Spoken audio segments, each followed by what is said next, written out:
Hi guys, आप सबका हमारे YouTube channel Tasmiya career academy पे स्वागत है।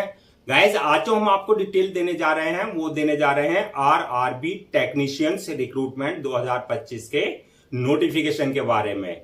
आरआरबी यानी कि रेलवे रिक्रूटमेंट बोर्ड ने टेक्नीशियंस की 6238 वैकेंसीज के लिए अपना नोटिफिकेशन जारी किया है। अगर आप भी इन वैकेंसीज के लिए अप्लाई करना चाहते हैं तो गाइज ये वीडियो आपके लिए बहुत ज्यादा इंपॉर्टेंट है, क्योंकि इस वीडियो में हमने पूरा डिटेल में बताया कि क्या मिनिमम क्वालिफिकेशन मांगी गई है, क्या आपका सिलेक्शन प्रोसेस रहेगा, लास्ट डेट अप्लाई करने की कब है और ऑनलाइन जाकर के कैसे आपको रजिस्ट्रेशन और फॉर्मेलिटीज पूरी करनी होगी।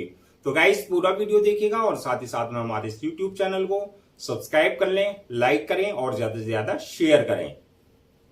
तो गाइस सबसे पहले बात करते हैं इनकी ऑफिशियल वेबसाइट की। इनकी जो ऑफिशियल वेबसाइट है वो है www.indianrailways.gov.in, जहां पर जाकर के आपको रजिस्ट्रेशन और फॉर्मेलिटीज पूरी करनी होगी।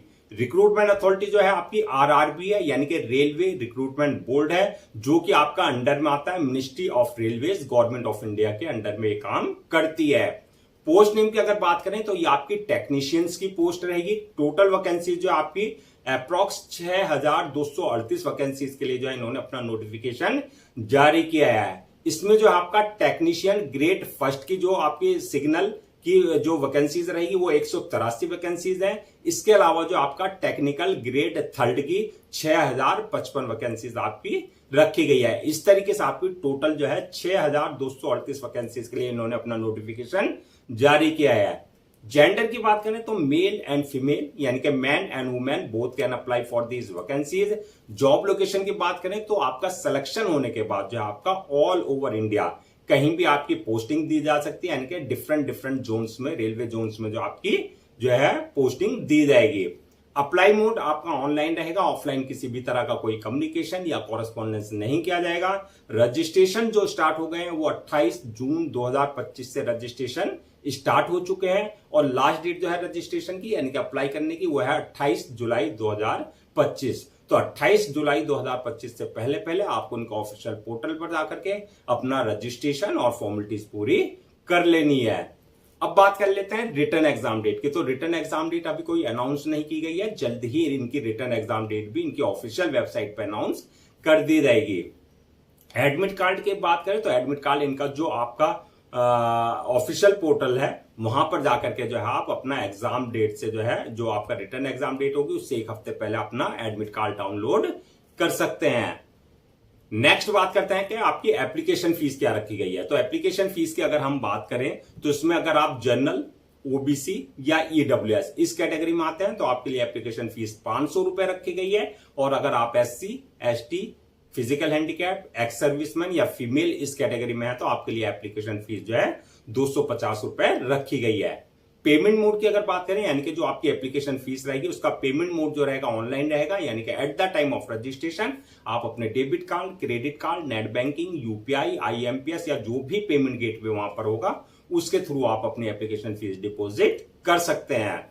अब नेक्स्ट बात करते हैं कि आपका एलिजिबिलिटी क्राइटेरिया क्या मांगा गया है, यानी कि क्या मिनिमम एजुकेशनल क्वालिफिकेशन मांगी गई है। तो ये आपकी पोस्ट वाइज वरीज करेगी। तो इसमें क्वालिफिकेशन जो रखी गई है आपका 10th class passed from recognised board और इंस्टीट्यूशन से, प्लस आपका जो है आईटीआई इन रिलेवेंट फील्ड में आपके पास होना चाहिए, यानी कि 10वीं क्लास पास प्लस आईटीआई इन रिलेवेंट ट्रेड में होना चाहिए, या फिर आपने जो है bachelor degree in relevant field में, यानी कि आपका जो है पास बैचलर डिग्री आपके पास रिलेवेंट फील्ड में होना चाहिए, आपने बीएससी कर रखा हो रिलेवेंट सब्जेक्ट्स में, या फिर आपने जो है diploma in engineering in relevant field में आपने कर रखा हो, यानी कि इनमें से तीनों में से कोई एक डिग्री आपके पास होना चाहिए इन वैकेंसीज को के लिए अप्लाई करने के लिए।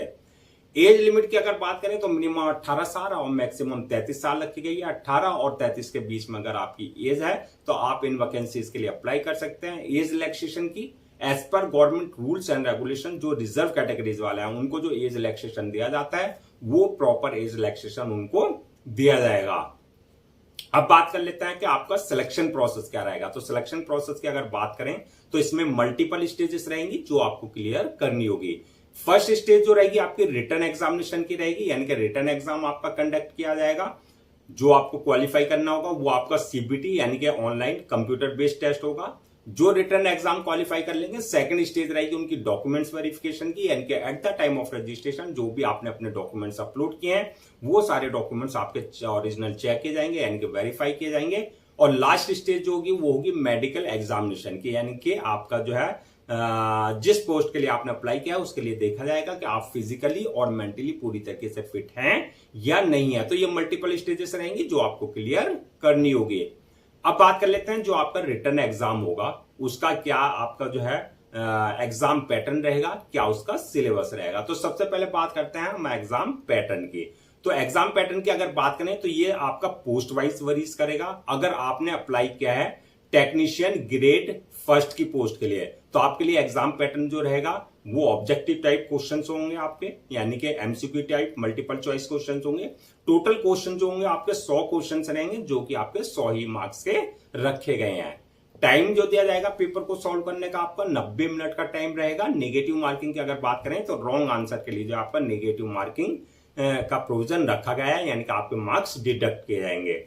अब बात कर लेते हैं सिलेबस की, यानी कि जो आपका टेक्नीशियन ग्रेड फर्स्ट का सिलेबस कहां से पूछा जाएगा, कहां से क्वेश्चंस पूछे जाएंगे। इसमें जो आपका जनरल अवेयरनेस से रिलेटेड क्वेश्चंस होंगे, जनरल इंटेलिजेंस एंड रीजनिंग से रिलेटेड क्वेश्चंस होंगे, मैथमेटिक्स से क्वेश्चंस होंगे, कंप्यूटर एप्टीट्यूड यानी कि कंप्यूटर नॉलेज से क्वेश्चंस होंगे। इसके अलावा आपके बेसिक साइंस और इंजीनियरिंग से रिलेटेड आपके क्वेश्चंस आपसे पूछे जाएंगे। ये था आपका टेक्नीशियन ग्रेड फर्स्ट की पोस्ट के लिए एग्जाम पैटर्न और सिलेबस। अब बात कर लेते हैं टेक्नीशियन ग्रेड थर्ड की पोस्ट के लिए अगर आपने अप्लाई किया तो उसका एग्जाम पैटर्न और सिलेबस की। तो एग्जाम पैटर्न की अगर बात करें तो आपका वही ऑब्जेक्टिव टाइप यानी कि एमसीक्यू टाइप क्वेश्चंस होंगे। इसमें टोटल क्वेश्चन 100 क्वेश्चन 100 ही मार्क्स के इसमें भी रहेंगे। टाइम जो है 90 मिनट का ही रहेगा, इसमें भी निगेटिव मार्किंग का प्रोविजन रखा गया है। सिलेबस की अगर इसके बात करें टेक्नीशियन ग्रेड थर्ड की जो है आपका सिलेबस की, इसमें आपके जनरल अवेयरनेस से रिलेटेड क्वेश्चंस होंगे, जनरल साइंस से रिलेटेड क्वेश्चंस होंगे, मैथमेटिक्स से रिलेटेड क्वेश्चंस होंगे। इसके अलावा जनरल इंटेलिजेंस एंड रीजनिंग से रिलेटेड आपके क्वेश्चंस पूछे जाएंगे। सैलरी एंड अलाउंसेस की अगर बात करें तो ये आपकी पोस्ट वाइज वरीज करेगी, यानी कि टेक्नीशियन ग्रेड थर्ड की पोस्ट के लिए जो है आपकी स्टार्टिंग सैलरी जो है 19,900 से होगी। और अगर आपने अप्लाई किया है टेक्नीशियन ग्रेड फर्स्ट की सिग्नल की पोस्ट के लिए तो इसमें 29,200 से आपकी जो है स्टार्टिंग यानी कि बेसिक पे रहेगी, plus allowances and others benefits as per जो आपका Indian railways rules and regulations है वो आपको प्रॉपर अलाउंसेस और अदर्स बेनिफिट्स भी दिए जाएंगे। अब बात कर लेते हैं कि आपका जो है अप्लाई करने से पहले क्या क्या डॉक्यूमेंट्स आपको रेडी रखना है। तो डॉक्यूमेंट्स की अगर बात करें तो सबसे पहले जो आपके एकेडमिक सर्टिफिकेट्स हैं, चाहे वो आपकी 10th की मार्कशीट या 12th की मार्कशीट या सर्टिफिकेट या फिर आपका जो डिप्लोमा है इंजीनियरिंग या आपका जो बैचलर डिग्री है, चाहे वो आपने सेमेस्टर वाइज किया है चाहे वो आपने ईयर वाइज किया है, वो सारे डॉक्यूमेंट जो आपको पहले से स्कैन कॉपी करा करके रखने हैं। इसके अलावा आपको जो है बर्थ सर्टिफिकेट यानी कि 10th की मार्कशीट में अगर डेट ऑफ बर्थ मेंशन नहीं है तो बर्थ सर्टिफिकेट आपके पास कंसर्न अथॉरिटी से होना चाहिए। इसके अलावा जो है आपका डोमिसाइल सर्टिफिकेट, कास्ट सर्टिफिकेट यानी कि SC ST OBC का किसी भी तरह का अगर आप कास्ट बेस्ड पे रिजर्वेशन ले रहे हैं तो आपका जो है कास्ट सर्टिफिकेट आपका पास कंसर्न अथॉरिटी से होना चाहिए। इसके अलावा इनकम सर्टिफिकेट यानी कि EWS का किसी भी तरह का कोई रिजर्वेशन ले रहे हैं तो इनकम सर्टिफिकेट आपके पास कंसर्न अथॉरिटी से होना चाहिए। डिसेबिलिटी सर्टिफिकेट अगर आप फिजिकल हैंडीकैप का किसी तरह का कोई रिजर्वेशन ले रहे हैं तो डिसेबिलिटी सर्टिफिकेट आपके पास कंसर्न अथॉरिटी से आपके पास होना चाहिए। इसके अलावा जो है आपका ID proof, address proof, passport size photo, signature वगैरह ये सारे डॉक्यूमेंट्स आपको पहले से स्कैन कॉपी करा करके रखने हैं। अब बात कर लेते हैं कि आपका जो है अप्लाई करने का क्या प्रोसीजर रहेगा। तो अप्लाई करने का जैसा कि स्टार्टिंग में हमने बताया था पूरा प्रोसेस जो है ऑनलाइन रहेगा, ऑफलाइन किसी भी तरह का कोई कम्युनिकेशन या कॉरेस्पॉन्डेंस नहीं किया जाएगा। ऑनलाइन अप्लाई करने के लिए सबसे पहले आपको उनका ऑफिशियल पोर्टल www.indianrailways.gov.in पर जाकर के अपना रजिस्ट्रेशन और फॉर्मेलिटीज पूरी करनी होगी। यानी कि वहां पर जो है आपको अगर आपने इनके पोर्टल पर अपने आप को पहले से रजिस्टर्ड नहीं करा रखा है तो आपको जो है अपनी बेसिक डिटेल्स न्यू रजिस्ट्रेशन पे जाकर के अपना बेसिक डिटेल्स, अपना वैलिड ईमेल आईडी और मोबाइल नंबर से अपना आपको रजिस्टर्ड यानी कि यूजर नेम पासवर्ड जनरेट करना होगा, यानी कि जो आपके क्रेडेंशियल होंगे। अगर ऑलरेडी आपने इनके पोर्टल पर अपना आपको पहले से रजिस्टर करा रखा है तो जो आपका यूजर नेम पासवर्ड है जो क्रेडेंशियल है उससे लॉगिन करना है। लॉगिन करने के बाद जो आपका एप्लीकेशन फॉर्म आएगा जहां आपको पूरी अपनी बेसिक डिटेल्स फिल करनी होगी, जैसे आपका नाम, father name, mother name, date of birth, आपकी एकेडमिक क्वालिफिकेशन वगैरह, ये सारी डिटेल जो आपको पूरी एक्यूरेट फिल करनी होगी। डिटेल्स फिल करने के बाद जो है नेक्स्ट ऑप्शन आएगा आपका अपलोड डॉक्यूमेंट्स का, यानी कि जो भी आपके डॉक्यूमेंट्स है, चाहे वो एकेडमिक है, चाहे वो प्रोफेशनल है, चाहे वो आपकी बैचलर डिग्री है, वो सारे डॉक्यूमेंट जो आपको अपलोड करने होंगे। साथ ही साथ में आपको जो है पासपोर्ट साइज फोटो, सिग्नेचर वगैरह ये सारे आपको उनके प्रेस्क्राइब्ड फॉर्मेट के हिसाब से जो है अपलोड करने होंगे। डॉक्यूमेंट्स अपलोड करने के बाद जो है नेक्स्ट ऑप्शन आएगा आपका पेमेंट का, यानी कि जो आपकी एप्लीकेशन फीस है आपको अपनी कैटेगरी के अकॉर्डिंग अपने debit card, credit card, net banking, UPI, IMPS या जो भी पेमेंट गेटवे वहां पर होगा उसके थ्रू आपको अपनी एप्लीकेशन फीस जो है डिपॉजिट करने है। एप्लीकेशन फीस डिपॉजिट करने के बाद जो है नेक्स्ट ऑप्शन आएगा फॉर्म को सबमिट का, यानी कि अपलोड करने का। फॉर्म को सबमिट करने से पहले एक बार रिव्यू वाले ऑप्शन में जाकर के पूरा फॉर्म का रिव्यू कर लें और रिव्यू करने के बाद जो फॉर्म को सबमिट कर दें। और सबमिट करने के बाद जो उसकी 1 या 2 कॉपी जो है प्रिंट आउट जरूर ले लें for your future reference, so that आपके पास एक हार्ड कॉपी के रूप में एक ऑफिशियली रिकॉर्ड आपके पास हो जाए। तो गाइस ये थी आपकी रेलवे रिक्रूटमेंट बोर्ड यानी कि आरआरबी टेक्नीशियन से रिक्रूटमेंट 2025 के नोटिफिकेशन की डिटेल्स। आई होप आपके सारे डाउट्स क्लियर हो गए होंगे। अगर अब भी आपको किसी तरह का कोई डाउट है या क्वेरी है या कंफ्यूजन है तो आप हमसे कमेंट सेक्शन में पूछ सकते हैं, हम उसका रिप्लाई जरूर देंगे। मैं एक बार फिर से रजिस्ट्रेशन डेट और लास्ट डेट जो है रजिस्ट्रेशन की वो रिमाइंड करा देता हूं, सो दैट आप उसे नोट डाउन कर लें।